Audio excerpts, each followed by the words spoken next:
예수님께서 공생애를 시작하기도 전에 어머니의 부탁 때문에 가나의 혼인잔치집에서 물을 포도주로 바꾸는 일을 계기로 해서 많은 사람들의 입에 예수님의 이름이 오르내리게 되었습니다.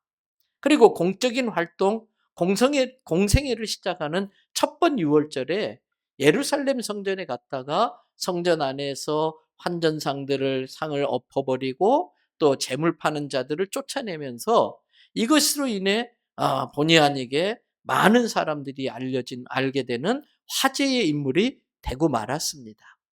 그대로 예수님은 이제 공식적인 활동을 정식으로 시작하면서 왕의 신하의 아들을 비롯해서 베드로의 장모의 열병을 고쳐주고 중풍병자들을 고쳐주고 귀신 들린 자들의 귀신을 쫓아내는 등 온갖 병자들을 고쳐주는 일로 인해서 예수님을 따르는 사람들이 많아지게 됐어요. 예수님이 가는 곳곳마다 사람들이 몰려들기 시작한 겁니다.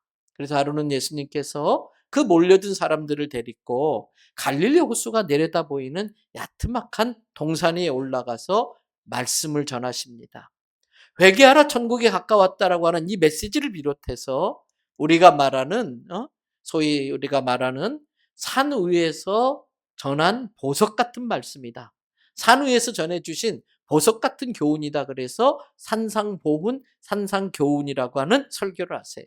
그 설교의 내용이 마태복음 5장부터 6장, 7장에 잘 나와 있습니다.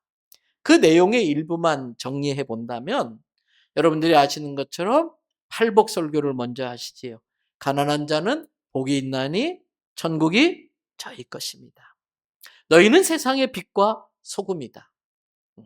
예물을 드리러 왔다가 형제와 다툰 일이 생각나거든 잠깐 멈추고 가서 화해하고 와서 예물을 드려라. 악을 악으로 갚지 말고 원수까지 사랑해라. 누군가 너희의 오른뺨을 치거든 왼뺨도 갖다 대라.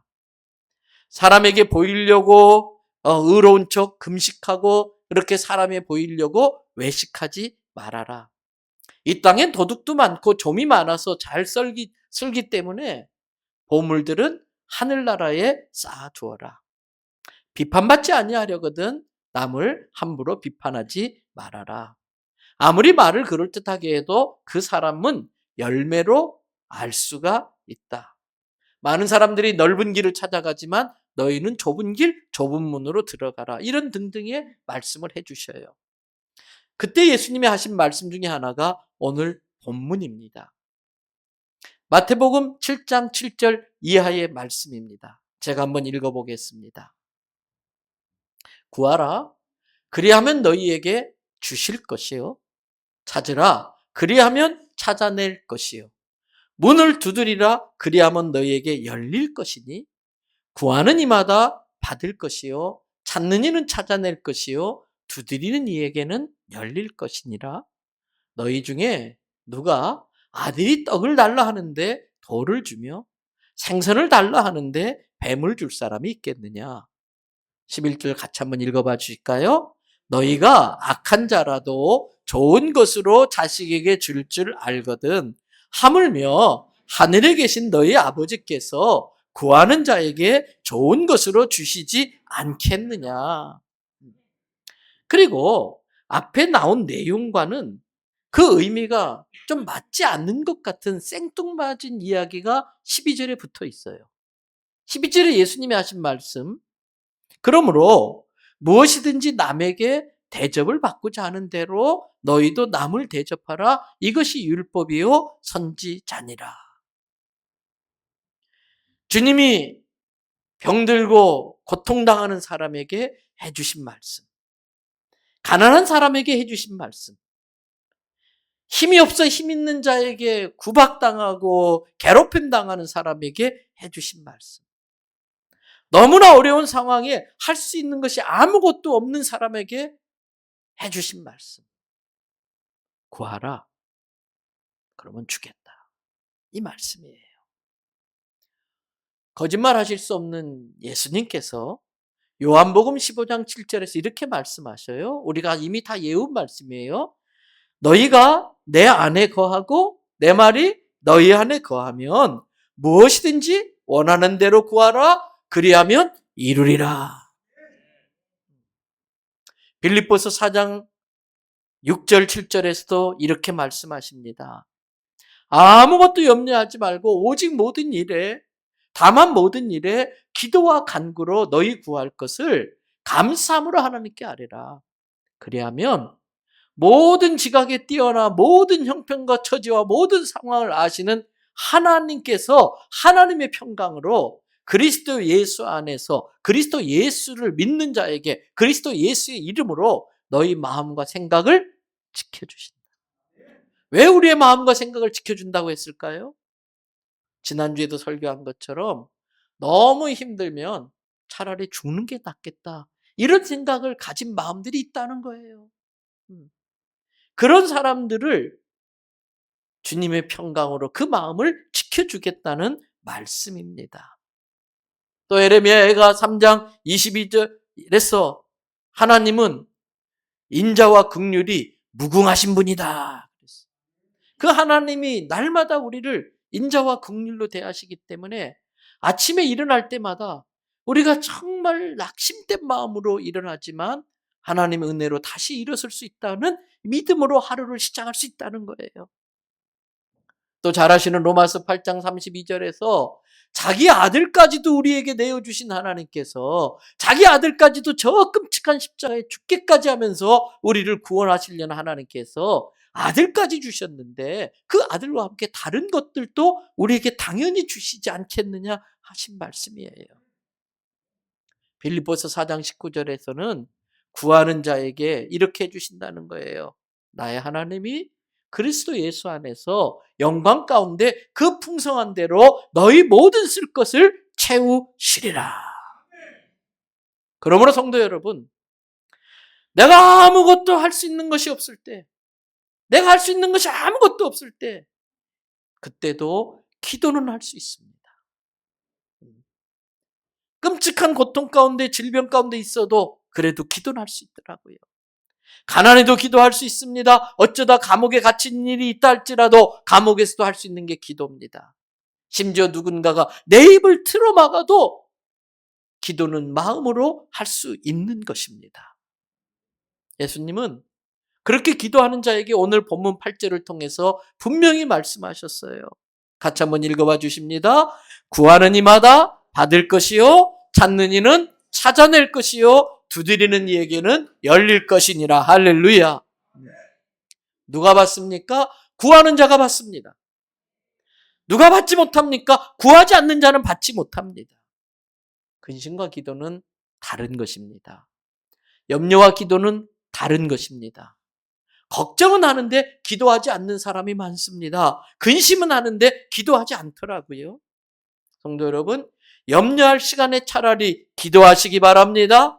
한숨 쉴 그 숨을 가지고 오히려 찬양하시기를 바랍니다. 예수님이 염려하는 자들에게 이렇게 말씀하셨어요. 마태복음 6장 27절 너희 중에 누가 염려한다고 해서 그 키를 자라게 할 수 있더냐? 염려함으로 그 키를 한 자라도 더 할 수 있었느냐? 그럴 수 없는데 왜 염려하느냐? 그리고 하신 말씀이 마태복음 6장 31절 32절입니다. 그러므로 염려하여 이르기를 무엇을 먹을까? 무엇을 마실까? 무엇을 입을까? 하지 말라. 32절에 이는 다 누가 하는 거예요? 이방인들이 하는 거예요. 아버지가 있는 자식은, 부모가 있는 자식은 먹을 거 걱정 안 해요. 먹을 거 걱정은 고아가 하는 거예요. 하나님이 저렇게 시퍼렇게 살아계신데 하나님을 아버지로 믿는다고 하는 사람들이 왜 걱정 염려합니까? 그건 하나님을 믿지 못하는 이방인들이라 하는 거라는 거예요.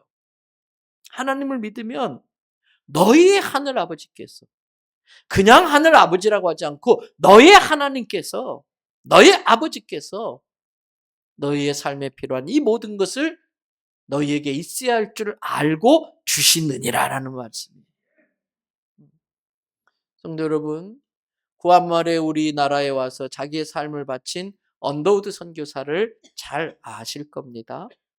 원래 언더우드 선교사는 의술을 통해서 인도의 복음을 전하려고 의학 공부를 하고 인도말 힌두어를 배우고 있었어요.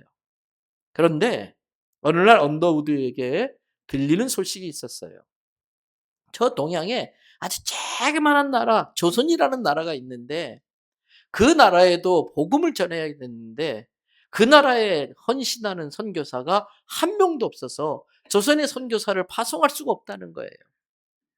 그 말을 들은 뒤부터 언더우드 선교사는 마음에 거룩한 부담이 있었어요. 그래서 기도하면서 인도 선교를 내려놓고 조선 선교사로 가겠다고 결심을 합니다. 그때 약혼한 상태였기 때문에 약혼자에게 양해를 구하며 그 이야기를 합니다. 그때 그 약혼자와 나누었던 대화가 언더우드의 일기에 나옵니다. 약혼자가 언더우드에게 물어봅니다. 당신이 가자고 하는 그 조선에서는 무엇을 먹고 살 수 있나요? 그 조선에서 무엇을 먹는지 알고 있어요? 나 잘 몰라요. 거기는 병원이라는 게 있나요? 잘 몰라요. 계속 물어보는데 모르겠어. 그때 이 약혼자가 답답해하면서 그러면 당신이 조선에 대해서 아는 게 뭐가 있습니까? 그때 언더우드 선교사는 이렇게 말합니다. 내가 조선에 대해서 아는 건 아무것도 없는데 한 가지 분명히 아는 게 있습니다. 그곳에는 예수님을 모르는 천만 백성들이 살고 있다는 걸 저는 알고 있습니다. 그래서 가야 됩니다. 결국 약혼자는 약혼을 취소하고 파혼을 통보받은 언더우드는 혼자서 이 조선에 오게 됩니다. 근데 막상 왔는데 너무나 현실은 막막한 거예요. 아는 사람도 없습니다. 도와주는 사람도 없습니다. 오히려 서양 귀신 왔다고 돌을 던지고 너무나 무기력한 자신의 모습에 낙심해버려요. 그때 이 언더우드 선교사가 그 낙심된 마음을 하나님 앞에 아뢰면서 올린 기도문이 있습니다. 그 기도문의 제목이 보이지 않는 조선의 마음. 보이지 않는 조선의 마음이라는 기도문이 있는데 우리 반주 한번 해주시겠어요?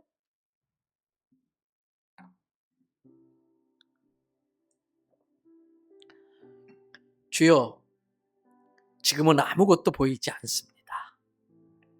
주님, 메마르고 가난한 땅, 나무 한 그루 시원하게 자라오르지 못하고 있는 땅에 저희들은 옮겨와 앉았습니다. 그 넓고 넓은 태평양을 어떻게 건너왔는지 그 사실이 기적입니다. 주께서 붙잡아 뚝 떨어뜨려 놓으신 듯한 이곳, 지금은 아무것도 보이지 않습니다. 보이는 것은 고집스럽게 얼룩진 어둠뿐입니다. 어둠과 가난과 인습에 묶여있는 조선 사람뿐입니다. 그들은 왜 묶여있는지도 고통이라는 것도 모르고 있습니다. 고통을 고통인 줄 모르는 자에게 고통을 벗겨주겠다고 하면 의심부터 하고 화부터 냅니다. 조선 남자들의 속셈이 보이질 않습니다. 이 나라 조정의 내심도 보이지 않습니다. 가마를 타고 다니는 여자들을 영영 볼 기회가 없으면 어쩌나 합니다. 조선의 마음이 보이질 않습니다. 그리고 저희가 해야 할 일이 보이지 않습니다. 그러나 주님, 순종하겠습니다. 겸손하게 순종할 때 주께서 이 일을 시작하시고 그 하시는 일을 우리들의 영적인 눈이 볼 수 있는 날이 있을 줄 믿나이다. 믿음은 바라는 것들의 실상이요 보지 못하는 것들의 증거니 라고 하신 말씀을 따라 조선의 앞날을 믿음의 눈으로 볼 수 있게 될 것을 믿습니다. 지금은 우리가 황무지 위에 맨손으로 서 있는 것 같사오나 지금은 우리가 서양 귀신 양귀자라고 손가락질 받고 있사오나 저희들이 우리의 영혼과 하나인 것을 깨닫고 하늘나라의 한 백성, 한 자녀임을 알고 눈물로 기뻐할 날이 있음을 믿나이다. 지금은 예배드릴 예배당도 없고 학교도 없고 그저 경계와 의심과 멸시와 천대함이 가득한 곳이지만 이곳이 머지않아 은총의 땅이 되리라는 것을 믿습니다. 주여, 오직 제 믿음을 붙잡아 주옵소서.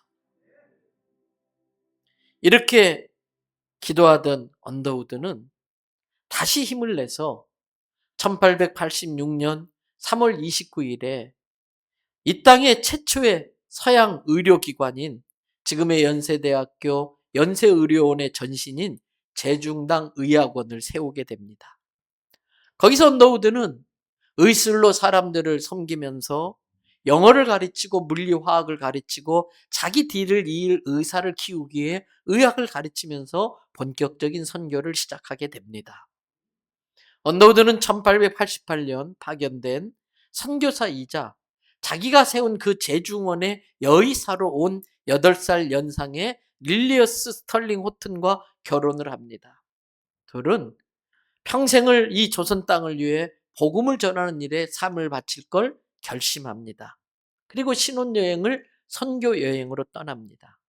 기록에 의하면 그때 신혼여행 기간 동안 평안도 근처를 돌면서 걸어다니는 거리가 1600km 되는데 거의 대부분을 도보로 걸어다녔다고 하는 기록이 있습니다. 성도 여러분, 이 언더우드 선교사처럼 선교사님들이 우리에게 전해준 많은 좋은 것들이 있지요. 서양 의술을 전해줬습니다. 선대식 교육 제도를 만들어줬습니다. 음악과 스포츠와 예술 문화를 우리에게 소개했습니다.